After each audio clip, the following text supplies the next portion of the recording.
In this video, I will show you how to share a TikTok video to Facebook story.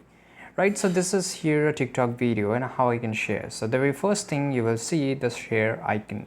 So once I tap on share icon, as you can see here that I get this option to share directly to Facebook. So I will just click on Facebook, and as you can see here that this is a post, right? This is not a story. So even though I share this video, TikTok video to my Facebook account, it will just a post. Right, so for example, if I just post it out, anybody can view that and it will redirect back to TikTok, and after that that person will able to play that video.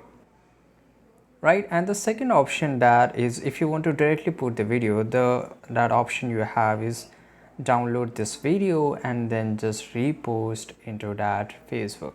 But that's not the correct method. The correct method is exactly what I shown you before, that you can share it as a post. You can't share it as a story.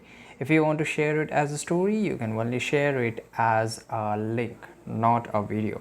So this is the only way to share TikTok video to Facebook story. I hope you found this video very useful. Subscribe.